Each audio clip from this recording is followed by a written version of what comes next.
Yeah, okay. Okay, so my name is Dylan. My topic is towards the Bromantic. It's about platonic male-to-male friendships for young men in America who are young. This is my friend PALLI from high school. He's a gamer and a great artist, and he has a cool beard, and he laughs very infectiously. And also, I don't see him much anymore because he goes to college in Indiana, and I go to college here. And I get sad when I think about him because I feel like I never got to say like an actual goodbye. Like I never got to say like I'll miss you, like you mean a lot to me. Instead, him leaving was kind of more like this picture, And if you've ever been in a relationship with a straight man, you kind of know what I'm talking about. Like platonic intimacy is not normal for us. We don't know how to share feelings or how to like touch each other. Or how to say you mean a lot to me. Bell Hooks says men want to know love and they want to know how to love. The implication being right now we don't know how to love. And I think this is true. We hear all the time of a male loneliness epidemic, and since 1990 we've seen a 5x increase in the amount of men who have no close friendships. So our social circles are shrinking, and when we do have friends, we receive a lot less emotional support from them than women. This is 2021 survey data. We don't tell them we love them as much. We don't share our feelings as much. So perhaps it's no surprise that we have a lot of like depression and 4x the suicide rate of women. And that 65% of men, 18 to 23, say no one really knows me well. And this stuff is like really sad and scary to me. I'll get into why later. So the question I want to ask first is like, why can't men love their friends? And one easy answer is we're afraid of being called gay.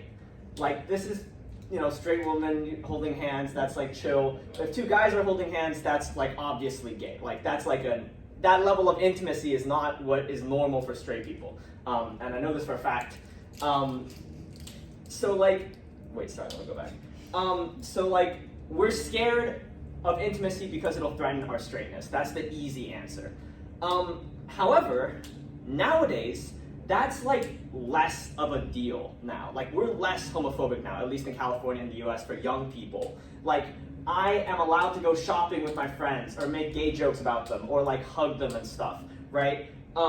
That's covered in a theory about inclusive masculinity, that masculinity nowadays is less like tough, withdrawn, and it's more accessible, it's easier to love your friends, and have this new term of like a bromance.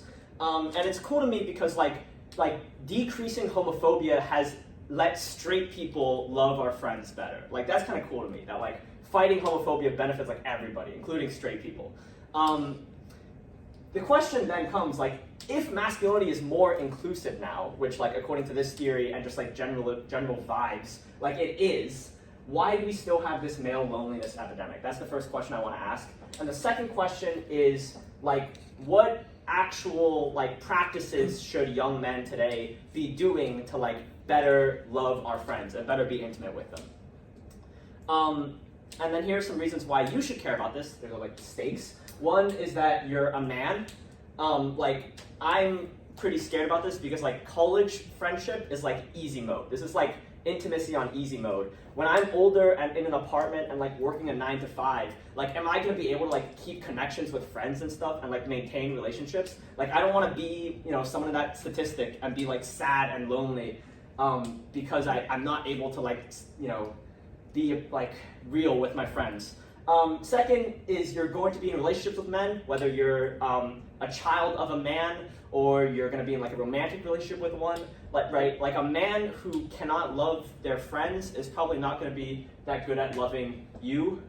And also, if you don't like patriarchy, like I really think that like this is the way to get men to care about like feminism and patriarchy, because like all men kind of know that like male friendships are kind of like weird sometimes and not intimate. And that's different than female friendships. And I think like appealing to that and being like, that's a gendered issue, like I think that's really useful rhetorically. So I guess I'll end by saying I really like my friend PALLI, and he's really cool and I miss him and I want to learn how to love him platonically. The end.